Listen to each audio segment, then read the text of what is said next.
Good afternoon, Mary Joy. Good afternoon po, ma'am. Okay, Miss Mary Joy, can you tell me about yourself? I'm Mary Joy Makulam, a single graduate of vocational as caregiver. Okay, I have few questions for you to answer, so let's start. Why do you want to work as a maid? To earn money Why you choose Malaysia when there is a lot of other country? because Malaysia is near in the Philippines and easy to go home. How are you qualified for this job? Because I have a lot of experience, ma'am. May I know what is your education level is? Vocational graduate as caregiver. What is your recent experience? Caregiver, ma'am. Have you worked abroad before? Yes, ma'am. Can you please tell the place and how many years you work for? Singapore, ma'am, 4 years, and Jordan, 1.5 years. Do you have experience of taking care of baby? Yes, ma'am. And whose baby you are taking care of? No, Jude Majali, ma'am, in Jordan. So how old are the babies you are taking care of? 1 year old and 2 years old, ma'am. What about elder people? Yes, ma'am. And whose elder you are taking care of? Maria Elena Montero, ma'am. And how old is the elder you take care? 70 years old, ma'am. Do you have any other special skills? Yes, ma'am. May I know the special skills that you have? Cooking, gardening. Are you willing to learn new skills? Yes, ma'am. Are you willing to work with a family where the mother-in-law or any relatives stay together? Yes, ma'am. Currently, are you still working now? No, ma'am. Do you know how to cook? Yes, ma'am. What sort of food can you cook?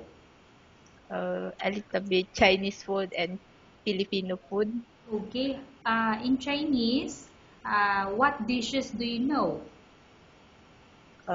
Shishong fan, shepherd's pie, Okay, what about uh, Filipino dishes that you cook? adobo, pinakbet. Okay, are you aware that you will have to do washing, cleaning, ironing, and cooking? Yes, ma'am. From all the house chores, which do you like most? Cleaning and cooking. You are not allowed to use handphone during working hours. Yes, ma'am. You are only allowed to use handphone after you finish all the works and when going to bed. Yes, ma'am. You are strictly needed to surrender the handphone to your employer in the morning, and your employer will return back to you once you're going to bed. Yes, ma'am. If ever your employer finds out that you're abusing your handphone and it's affected your work performance, your employer will confiscate your handphone and you're not allowed to hold it anymore. Instead, your employer will allow you to call to your family 3 times in a month. You're only Yes. allowed to bring normal phone and you're not allowed to bring smartphone. Are you agreed for the terms and conditions? Yes, ma'am. Are you agreed to the rules and regulation for the handphone? Yes, ma'am. How many years is the contract as you agreed and understand? 2 years, ma'am. Can you describe for me your ethics or your attitude? Hardworking, patient. How can you assure to us that you will work hard in Malaysia? I'm sorry, ma'am. How can you assure to us that you will work hard in Malaysia?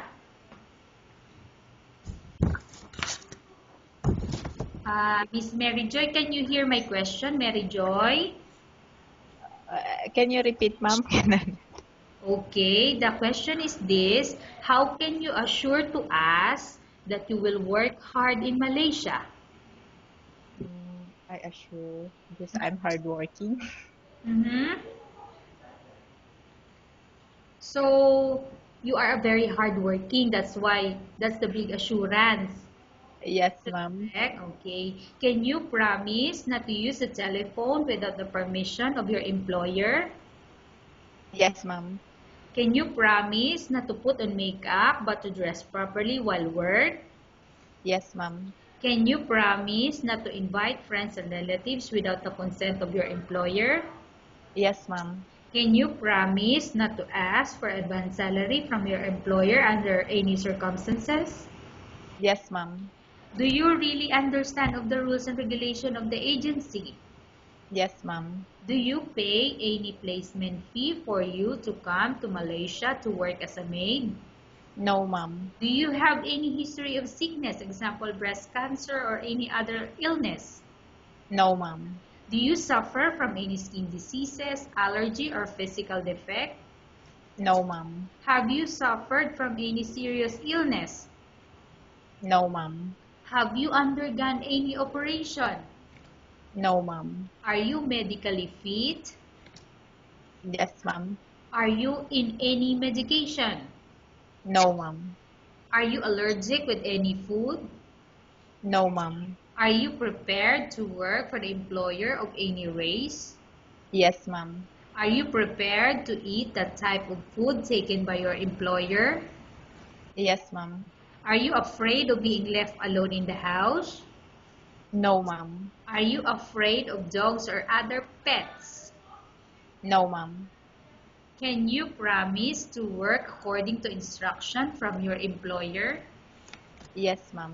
Do you have any immediate family working in Malaysia? No, ma'am. Okay, Miss Mary Joy, we have finished our question section. Let's go to case study. I have a case study for you and I want you to answer me truthfully. Upon Okay, ma'am. arrival in Malaysia within 6 months, if ever any of your family members pass away, what will you do? Will you continue to work till finish your contract or you will go back? I will continue my work, ma'am, but if my employer allow me to go home, then I can go. But if she cannot, then I continue my work. Okay, tell us about yourself and why do you want to work in Malaysia as domestic helper? Hi, I'm Mary Joy Makulam, single, graduate of caregiver. And then I want to work in Malaysia because Malaysia is a good country and very near in Philippines.